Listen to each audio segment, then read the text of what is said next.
This is SSPTV News, brought to you by Samson Productions and the Hazleton Standard Speaker. SSPTV will soon cut the ribbon on our second location, and you're invited to join us for the big celebration. Good evening and thank you for joining us at SSPTV News, your place for 24 hours of your hometown news and information. I'm Lisa Sugart in tonight for Ken Cara. These are your headlines from SSPTV and the Hazleton Standard Speaker. 3 people were taken into custody after Hazleton police surrounded a home on North Church Street this afternoon. It was just after 12:30 when fire police blocked off Church Street while police vehicles blocked off sections of West 20th Street. Police officers pointed rifles at the home. A man and 2 women were taken into custody. West Hazleton police also responded. You can check our Facebook page and standardspeaker.com for updates. An investigation is underway into a fire that damaged a home in West Hazleton last night. The call came in just before 11 p.m. at 110 Winters Avenue.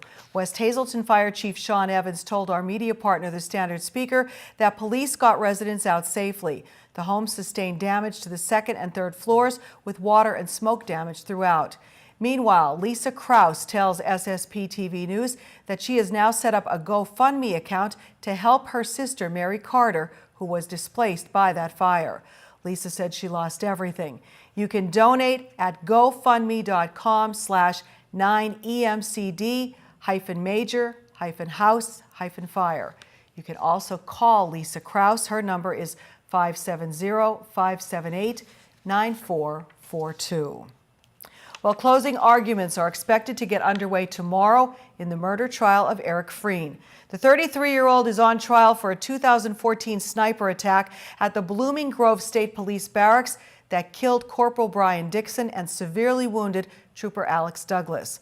Freeland has pleaded not guilty to first-degree murder, attempted murder, terrorism, and other charges. You can read more about the trial and the testimony in today's Standard Speaker and at standardspeaker.com. 2 people are facing charges in connection with a Hazleton burglary. Hazleton police were dispatched to the 200 block of East Hemlock Street just before 8 o'clock last night for a burglary in progress. Officers searched the building and located 2 people inside, 24-year-old Lois Garcia Marte of Hazleton and 19-year-old Manuel Mejia Guerrero of West Hazleton, were arrested for burglary, criminal trespassing, and possession of instruments of crime. Well, the Hazleton City Council meeting scheduled for tomorrow night has been canceled. The next scheduled council meeting will now take place on May 2nd at 6 p.m. Also, the hearing to consider amending the zoning ordinance in regards to regulating medical marijuana facilities in the city has also been canceled and rescheduled for May 2nd. Well, tonight we continue my interview with John Fletcher, the president of Lehigh Valley Hospital Hazleton. Last night, he focused on the improvements planned for the current hospital on East Broad Street and the Hazleton Wellness Center on the Airport Beltway. Tonight, he has more details on other improvements that are being planned, including plans at their facility in the Hazleton Shopping Center. We have an express care as well as a pediatric practice located in Center City. And the express care has been extremely successful. But we think that it's important for us to continue to meet the needs of the Center City population. And so what we want to do in that location is expand there as well to include more pediatric coverage, as well as expand our service to include OB/GYN and to add either family medicine or internal medicine. And so we're excited about our ability to expand in the city and to provide additional services at that site. And you told me you're also looking to recruit more providers. We are, and so part of this plan is our ability to expand our provider base. So that's physicians as well as nurse practitioners, physician assistants. It's important for us to make sure that we recruit and retain talented staff that's going to serve the people of our community. And so it's a very aggressive plan, but over the next couple of years, it's our intent to go out and recruit just about every area: surgical, medical, primary care, OB/GYNs, orthopedics, you name it. We want to grow and add providers to our community, and that's an extremely important component. That's the foundation, and so we truly need to make sure we have the quality providers in order to provide the services that our community needs. Finally, why was it so important for you to keep so many services right here so people don't have to travel to get them? Well, you know, Hazleton has been so good to us, and so this is our service area. And again, when we looked at what was most needed for our community, we thought the facility, our hospital, is adequate. It's in a great location. We think if we can modernize it, I think it will serve us well in the future. But truly, like I said earlier, healthcare is moving to an outpatient setting. And we realize that in order for us to remain competitive in a marketplace and understand where healthcare is going, that the investment in that ambulatory strategy or outpatient strategy is critical to our success. And when will we see the first, I guess, construction signs? Well, so we're just really starting to deep dive into the programming part. And so in this month or early next month, we'll begin to put together the teams to say, okay, what specifically are we going to do at the hospital?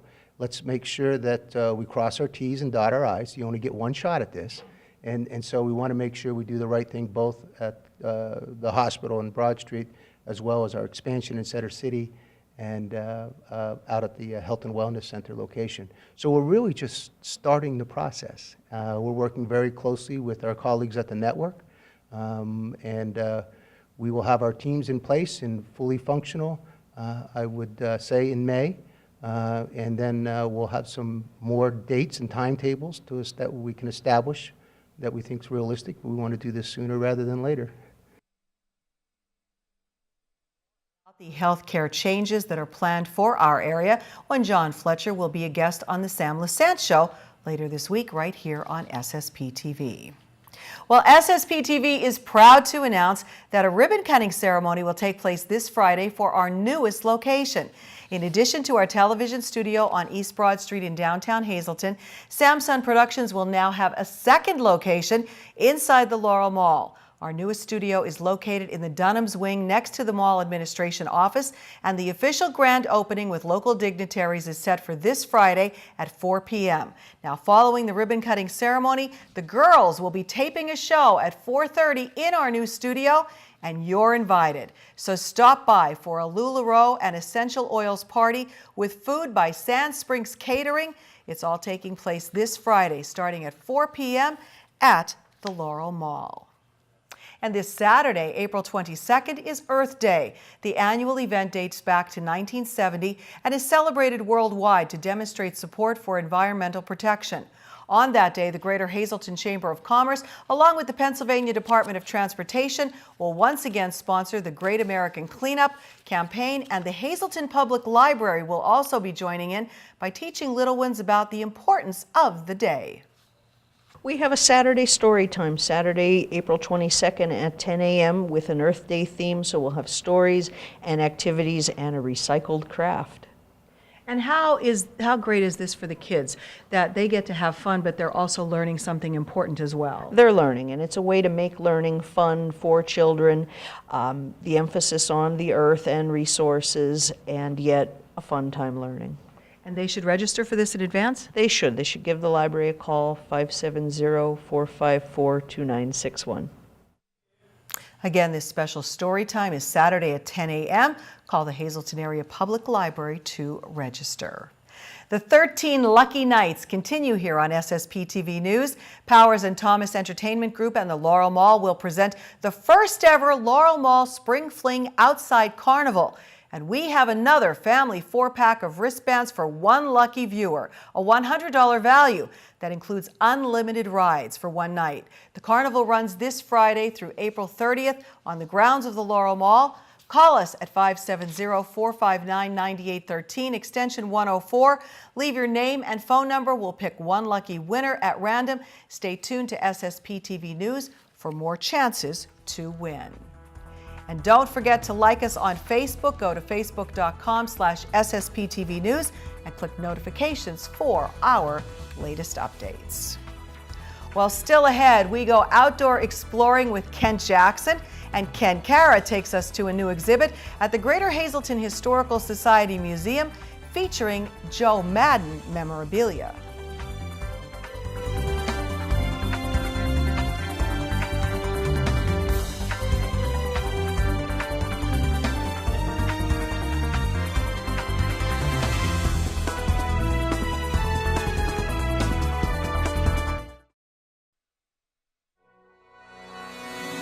This is SSPTV News, brought to you by Samson Productions and the Hazleton Standard Speaker. The Heritage Hill Senior Health Fair will be held tomorrow at the Laurel Mall. The event features free health screenings and information on a variety of topics and services available to seniors and their caregivers. The annual health fair will take place from 9 a.m. until 2 p.m. at the Laurel Mall. Fasting is required for some of those screenings. Again, the health fair tomorrow from 9 until 2 at the Laurel Mall. Time now to head outdoors with Standard Speakers reporter Kent Jackson.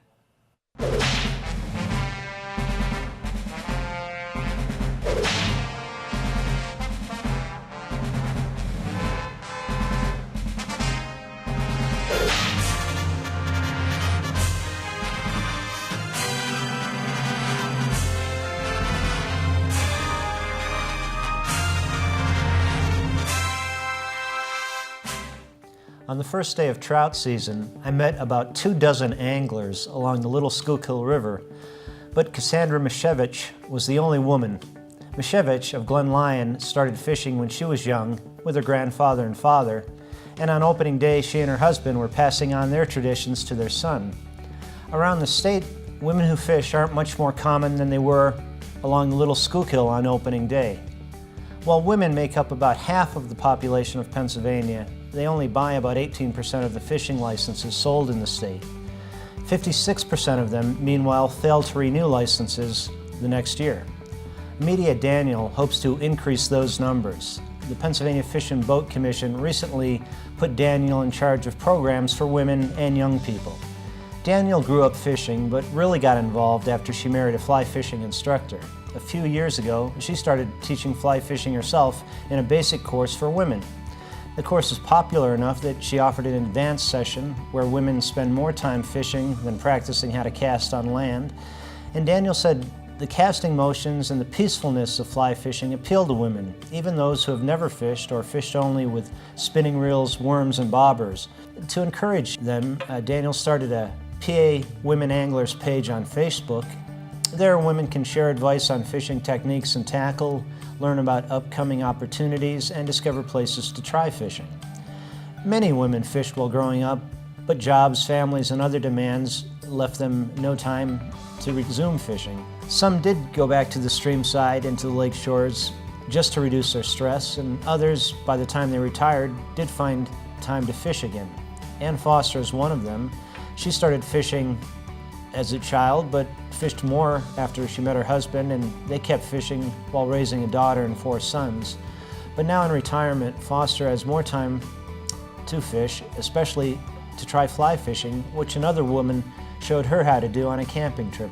Foster says most men have offered advice when she asks them about fishing, and she thinks men play a role in encouraging more women to fish, whether they're teaching their young daughters and granddaughters how to fish just as they would teach their sons, or participating in organized groups like Trout Unlimited.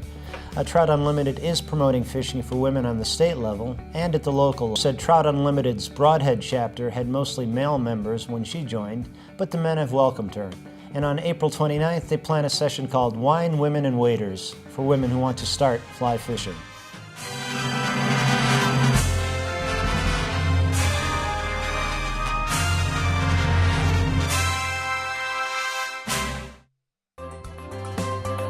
Time now for weather on SSPTV News. Well, it was a sunny yet brisk day in downtown Hazleton today. Let's see if there's a warm-up in our future. Here's your forecast from the National Weather Service. For tonight, partly cloudy skies, an overnight low of 41 degrees. Moving on to our 4-day outlook. Clouds will stay with us tomorrow and a high of only 54. Then expect some isolated showers overnight Wednesday with a low of 47 degrees. On Thursday, keep your umbrella handy. There will be scattered showers with possible thunderstorms. Cloudy skies with a high of 66 degrees. Those showers continue Thursday night with a low of 53.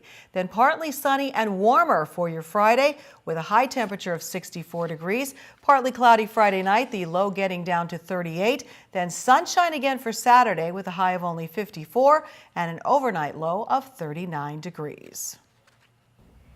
We are finally outside. It is a beautiful day here in northeastern Pennsylvania at Edgewood by Sand Springs. We're back with Samantha to actually show you the greens finally. Thank goodness. We're so happy for some great weather. We have golfers out here. We finally get to get outside, so we're super excited. Yes, getting some fresh air. And also we can show you where you can have your cocktail hour here if you're a bride, or also the grooms. You know, we can show you the golf course. Absolutely. So this space is so awesome for cocktail hour, really at any time of the year. It's a nice different location from where you're going to be the rest of the reception. We have a beautiful built-in bar that we just got, some great pub tables out here for mingling as well. Your hors d'oeuvres will be passed out this way too, which is great. So it's a wonderful space that we're so happy to have. And Edgewood is growing. I know you're booking every day. So if you do have a date in mind for 2017, 2018, even 2019, really get on the ball with at least calling Samantha and getting here to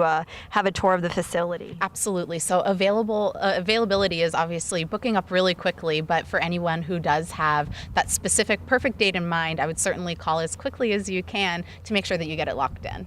You know, as we're here at the bridal show today, we're talking about, you know, people just do whatever they want for their wedding now. You don't necessarily have to get married on a Saturday or on a Friday evening either. Absolutely. So we can do weddings Fridays, Sundays, Thursdays even. You know, you're actually entitled to a discounted rate on an off day. So, you know, whether you do the Friday or the Sunday, you can definitely get a discounted rate on that. And really, you're right. People do whatever they want. Any sort of theme, decorations, any day that they would like to do, we can certainly help and accommodate. Very good. You have a new building under construction soon? We do. So our ceremony site, they're actually going to be breaking ground within a few weeks here, and we'll be happy to show everybody the progress on that. It'll be right here, right on site, which is nice, just within a couple of feet of where we're standing here now. So. Very good. I know we're going to have some weekly updates too on that facility. Absolutely. We're so excited for it, and all of our brides and grooms are absolutely going to love it. All right, so make sure you call today. The weather is beautiful, and it's time to come on down and check out Edgewood by Sand Springs.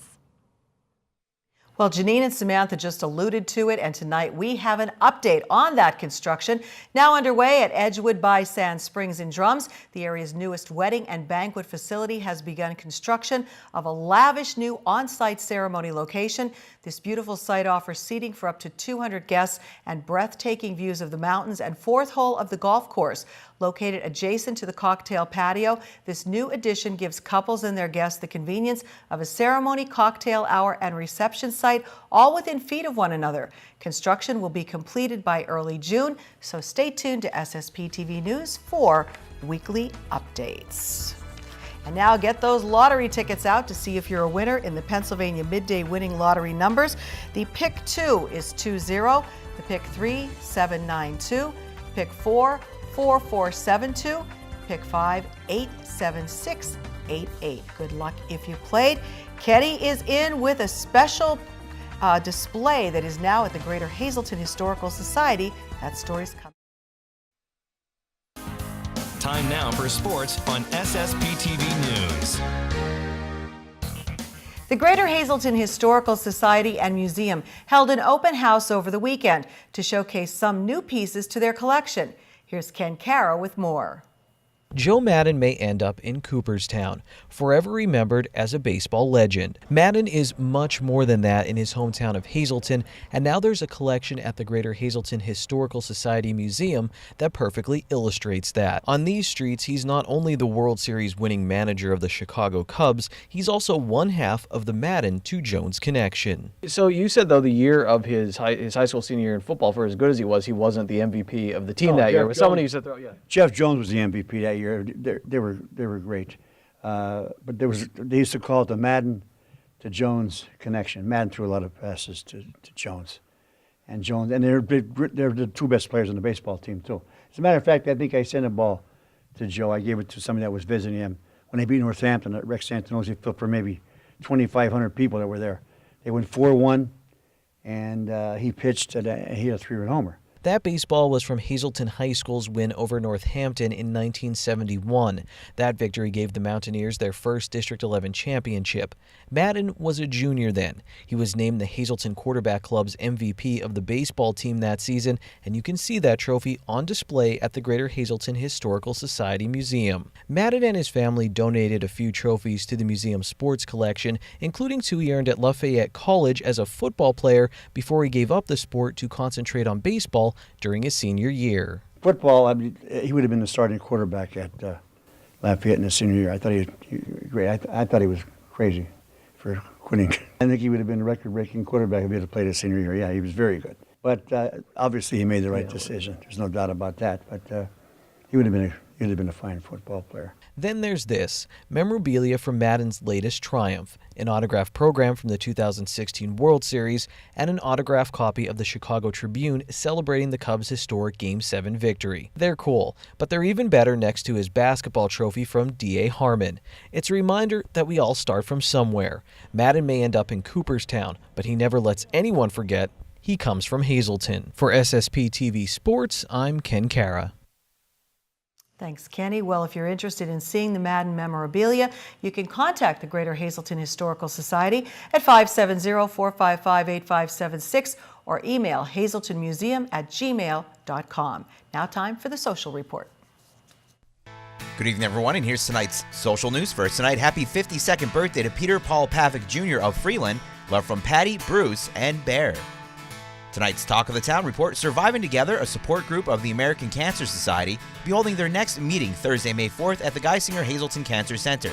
The center is located at 1740 East Broad Street in Hazleton, and the meeting will be held at 6 p.m. and refreshments will be provided. You must register ahead of time for this event, and registration is due by May 2nd. For more info, just call 570-454-4598. That's tonight's Talk of the Town. SSPTV News would like to send sincere condolences to the family and friends of these recently departed. Anthony R. Fisher of Hazel Township. Funeral is Wednesday at 11 a.m. from the Frank J. Bonin Funeral Home. Friends may call Tuesday from 6 to 8 p.m. and Wednesday from 9 to 11 a.m. Irene M. Falcone, formerly of Hazleton. Mass is Wednesday at 10 a.m. at the Holy Rosary Church. Friends may call Wednesday from 8:30 to 10 a.m. The Firo Funeral Home is in charge of arrangements. Gerald C. Dinsmore of McAdoo. Arrangements will be announced by the Damiano Funeral Home. Thomas L. Cushmeter of Freeland. Memorial is Thursday at 10 a.m. in the Our Lady of the Immaculate Conception Parish at St. Anne's Church. Friends may call Thursday from 9 to 10 a.m. at the church. The McNulty Funeral Home is in charge of arrangements. Mary L. Latella of Hazel Township. Funeral will be held at the convenience of the family and under the direction of the Joseph A. Moran Funeral Home. Florence C. Zemian of West Hazleton. Arrangements will be announced by the Frank J. Bonin Funeral Home. And Marie T. Kislin of Freeland. Memorial is Thursday at 9 a.m. at the St. Casimir Cemetery. The McNulty Funeral Home is in charge of arrangements.